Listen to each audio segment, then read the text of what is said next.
damn. Like, damn.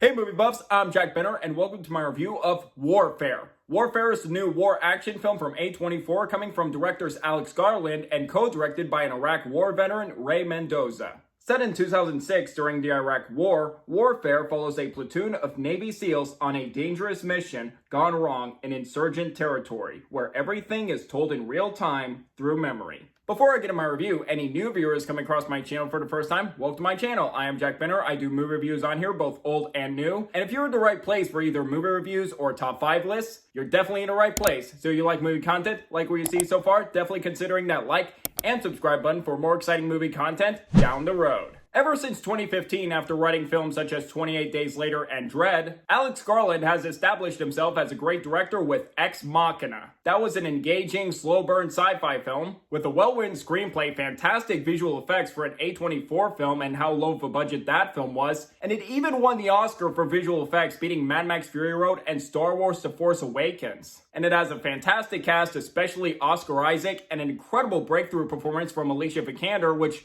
that film, she should have been nominated Best Supporting Actress for, not that Oscar bait film Danish Girl. And in 2018, Alex Garland returns with another sci-fi film, Annihilation in 2018. A very surreal and fascinating slow-burn sci-fi film. It has great visual effects and a terrific lead performance from Natalie Portman. And that scene with the bear, woo, that was the most intense scene of the film, my god. Even though I'm puzzled by that film's conclusion, I do think that is a good sci-fi film. Now, the only film of Alex Garland directed that I have not seen is Men, that came out in 2022. I do hear that's a divisive film of some people liked, mixed on it, or hated it. So I'm curious to see my thoughts on that film if I do check out that film in the future. And in 2024, he directed Civil War. I know some people were split on this movie. They either loved it, felt underwhelmed by it, mixed on it, or didn't like it at all. I loved this movie and found it to be a tense and gripping thriller from start to finish. And it works better following a team of journalists, and the road trip they go through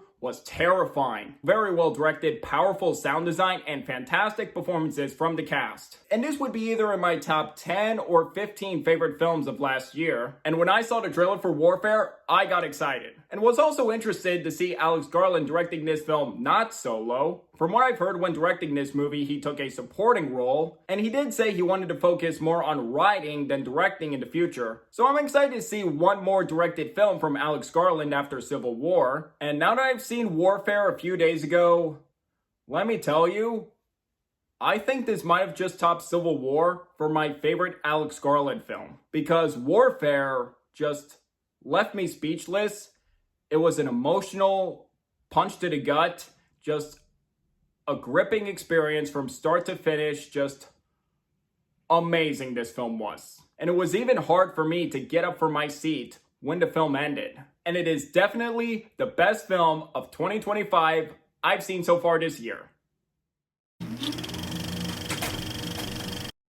To start with my pros, Alex Garland and Ray Mendoza, they directed the crap out of this movie. They did a terrific job. Everything about their direction feels so authentic, but also immersive, like you're with these Navy SEALs, almost like you're watching a documentary. Just you're witnessing these horrific things happen in real time. And just seeing every single brutal detail was just terrifying to watch. And for a movie that cost $20 million, this movie looks fantastic. From shooting on location in Iraq, from the practical effects like the Warcraft, and the attention to detail is all fantastic here. It definitely helps that Ray Mendoza, who was an Iraq war veteran, added more authenticity and realism to the film. And both of them, they held nothing back on how brutal this film was. And just from a moment in the beginning of the film, when a grenade goes off in a house, my heart was pounding rapidly. And how this movie just takes attention at an all-time high to grip you from scene to scene. And each scene gets more intense than the last one, for both a gripping story to tell and just seeing the gruesome imagery here. And something I appreciated about this movie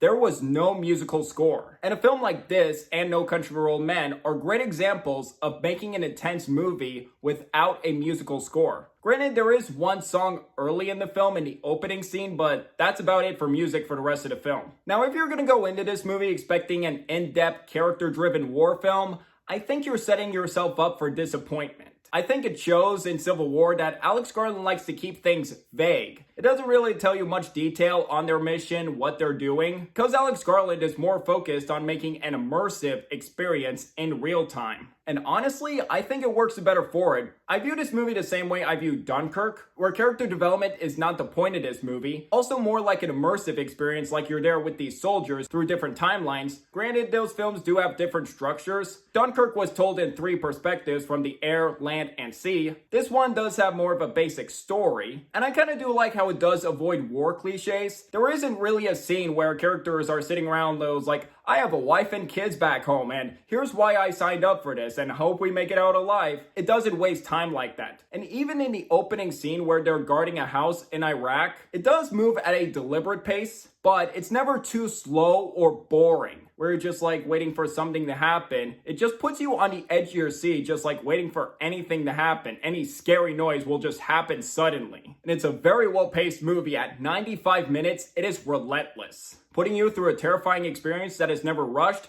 nor dragged out too long that overstays its welcome. And it is the appropriate runtime to give you the appropriate impact for this movie. And one technical aspect that is especially praiseworthy about this movie, the sound design. It is extremely impactful. Like, holy crap. Just from every gunshot and explosion, it just has that impact, just so loud and powerful, but also real at the same time too. And there is one sequence in this movie and 2 soldiers get injured, and throughout that entire sequence, the audio is muffled. And that entire sequence was just jaw-dropping, shocking, and it just goes on for so long, and yet you're just glued to the screen just from the horrific imagery you're seeing. And that entire sequence is a testament to how phenomenal the sound design in this movie was. I wanted Civil War to get an Oscar nomination for Best Sound Design. It did not. Even though it's April, early in the year, I hope this film doesn't get overlooked for an Oscar nomination for Best Sound Design. It absolutely deserves a nomination in that category. Even though this film doesn't have a particular protagonist to follow, you're following these platoon and Navy SEALs, and the actors in this movie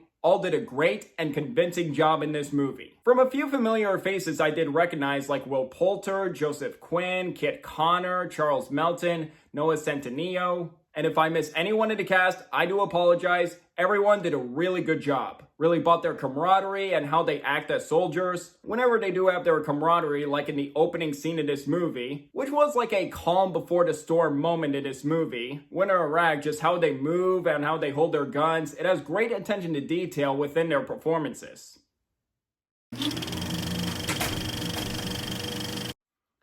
As for any issues or nitpicks of this movie, I guess I am really stretching, but the only minor issue I can say is it's not a particularly rewatchable movie. It is quite a disturbing movie, so that does hold it back for me watching this movie again in the future, so it would take a lot for me to want to give this movie a rewatch, but that's about all I can think of for now.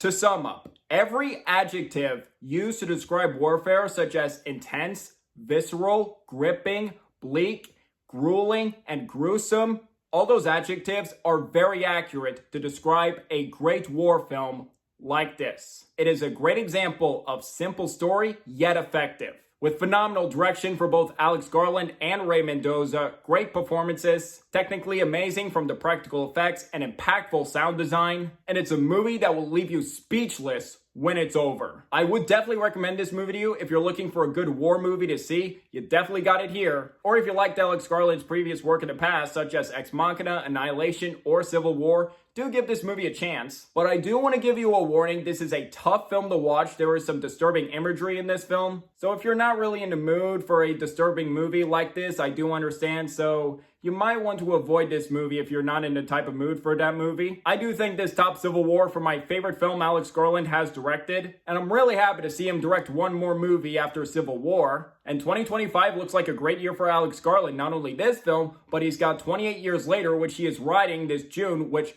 That movie looks awesome, one of my most anticipated of summer, and I can't wait for it. And now to grade it, I'm going to give Warfare 4.5 stars out of 5. An A. Best film of 2025 so far? I'm really happy to finally see a great movie in 2025 so far, after seeing some good and enjoyable enough movies and seeing some okay movies, and hearing great things about Sinners this weekend. I'm getting more and more excited for 2025, and it's not even May yet. I'm definitely getting more confident about this year. So Warfare, a must-see war movie that is just gut-wrenching. And I actually did see this movie with my dad, who is an Army veteran, and he liked this film too, and he definitely thought this film was authentic. And to all military veterans, either past or still serving in the Army now in any United States military branch, I do want to say thank you for your service, and thank you for everything you do to keep our country safe.